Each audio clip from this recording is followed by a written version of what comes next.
Alors bonjour à tous et bienvenue dans mon jardin culinaire, j'espère que vous allez bien.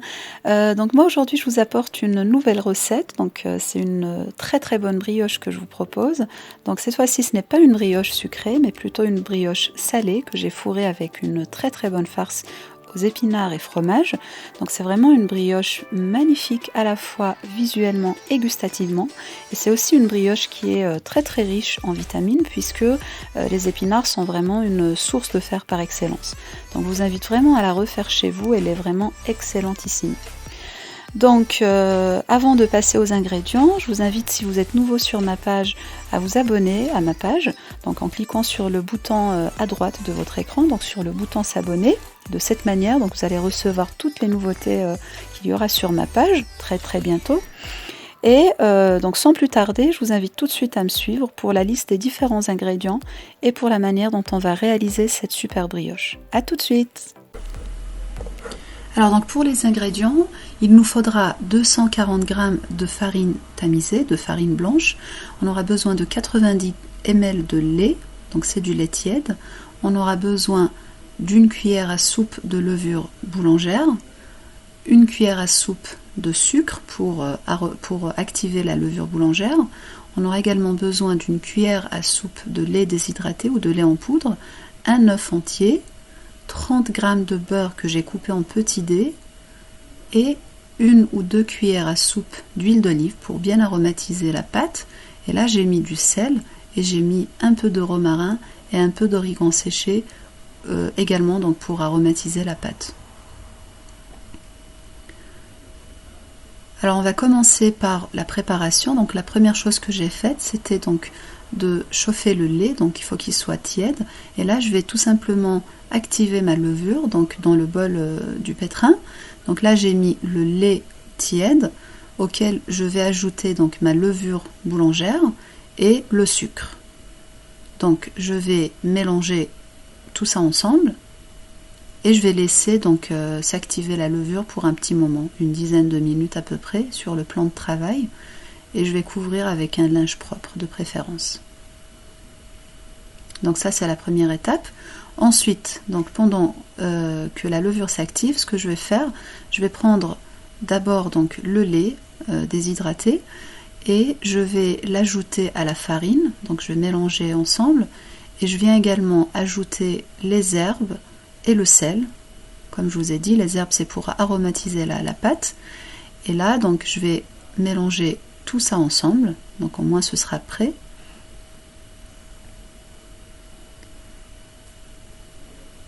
Et d'un autre côté, ce que je vais faire, je vais prendre mon œuf que je viens casser dans un petit bol.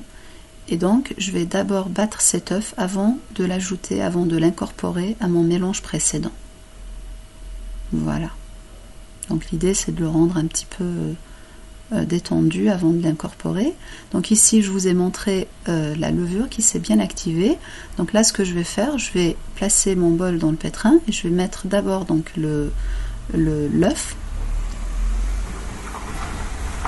Et là donc je vais d'abord actionner le pétrin, je vais le mettre en route et ensuite je vais mettre une cuillère ou 2 cuillères à soupe d'huile, donc ça c'est au choix, c'est comme vous voulez.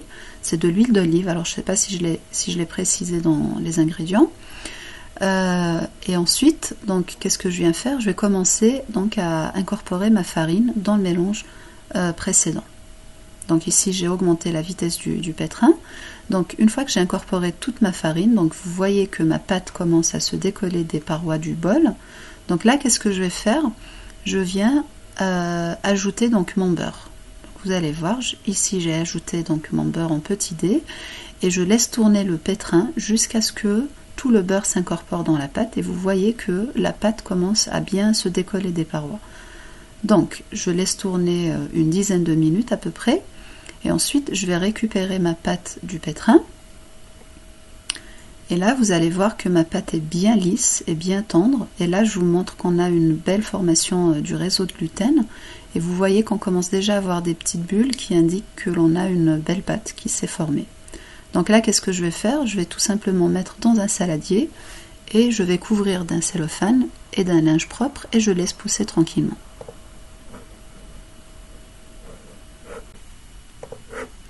Alors donc pour la farce, on aura besoin d'épinards que j'ai grossièrement hachés, comme vous le voyez. On a également besoin d'ail, donc ici j'ai mis 4 gousses d'ail. On a besoin de poivre et de sel pour assaisonner. J'ai mis également un peu de beurre pour le goût. Et j'ai mis également de l'huile d'olive, donc j'ai mis 1 cuillère à soupe d'huile d'olive. Et là le fromage, donc j'ai mis également du fromage, donc le choix du fromage c'est au choix.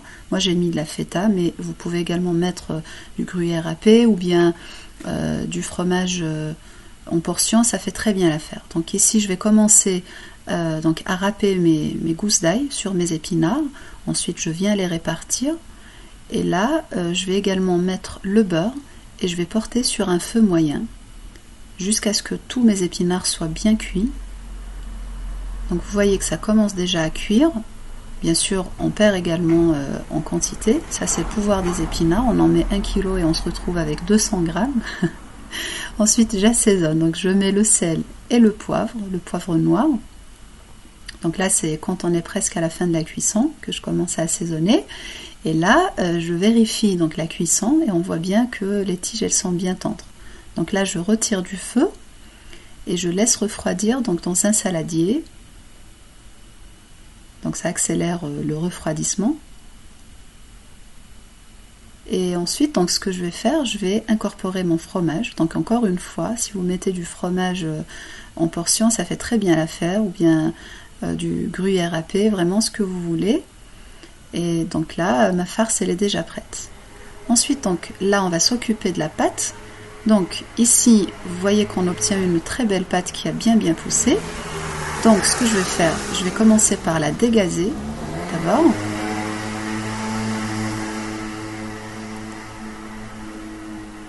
Alors une fois que je l'ai dégazée, ce que je vais faire, je vais la découper en deux. Donc pourquoi? Vous allez voir pourquoi. Donc pourquoi? Tout simplement parce qu'en fait on va réaliser deux brioches, donc une ronde et une rectangulaire. Donc je coupe en deux.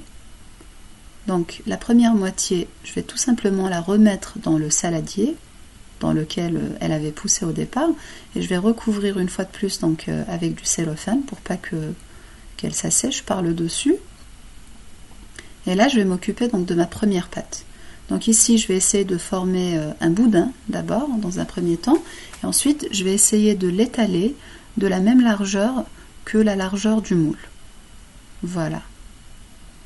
Donc je vais commencer à l'abaisser avec un rouleau pâtissier, et on essaie vraiment d'étaler très finement. Donc plus on étale finement, et plus on aura de tours à réaliser, donc ça c'est synonyme de plus de feuilletage.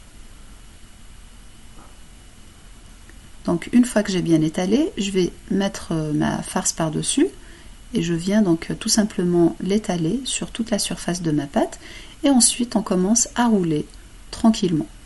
Donc on essaye de rouler et de former un boudin comme vous le voyez, et quand on arrive au bout, qu'est-ce que je vais faire? Je viens serrer les bords pour éviter justement que ma farce s'échappe au moment de la cuisson.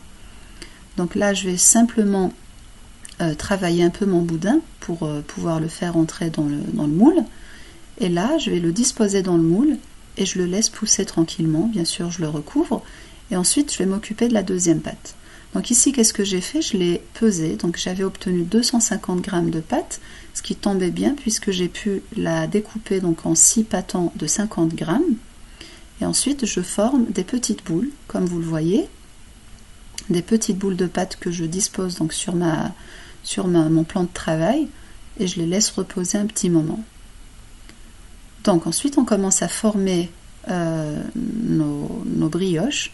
Donc dans un premier temps je vais commencer à étaler, et encore une fois on étale vraiment finement.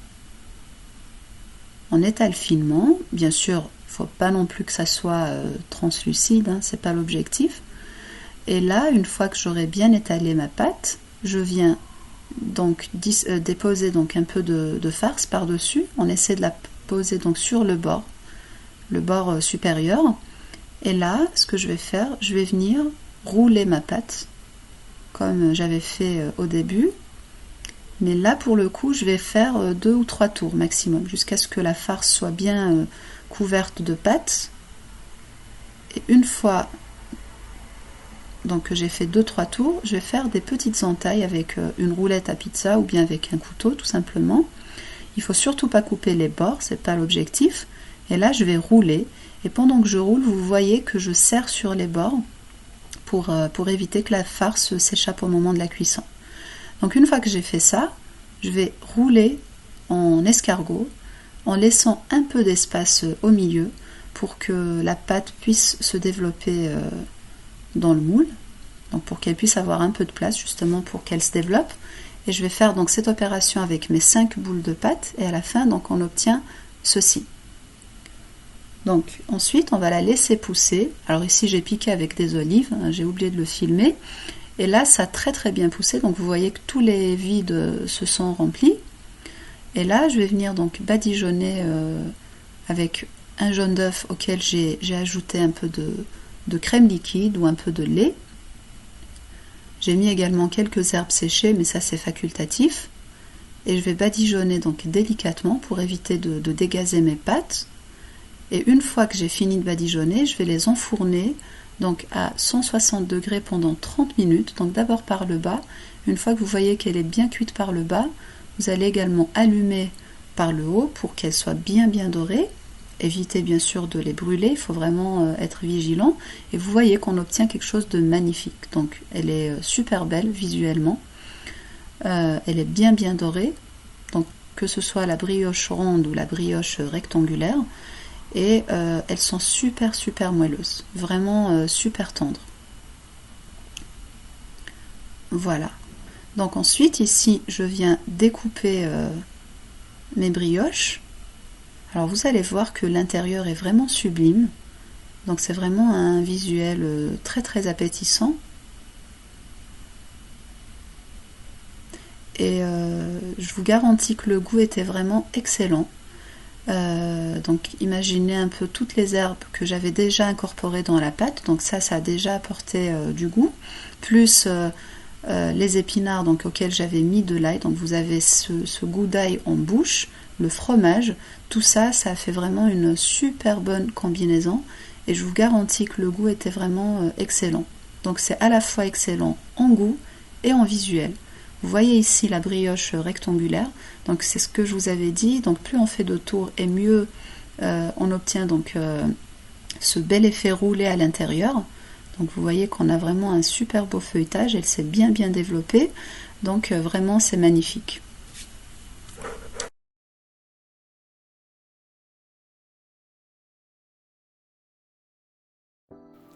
Alors donc notre recette est à présent terminée, donc j'espère vraiment que vous avez apprécié les étapes de la réalisation de cette recette. J'espère aussi que vous allez la refaire chez vous, je vous invite vraiment à le faire, elle est vraiment très facile de réalisation, elle est super bonne en bouche, donc vous pourriez très bien faire plaisir à vos proches, vous pourriez la préparer en cette saison estivale, par exemple pour l'emmener dans un pique-nique ou pour aller à la mer, donc vraiment c'est excellent en goût, n'hésitez pas à la refaire et à m'envoyer vos réalisations également.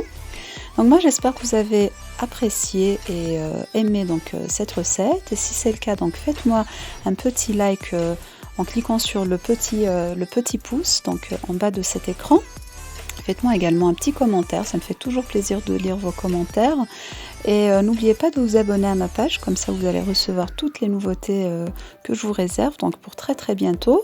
Donc moi j'ai plus qu'à vous dire à très bientôt sur mon jardin culinaire, et prenez bien soin de vous. À très bientôt.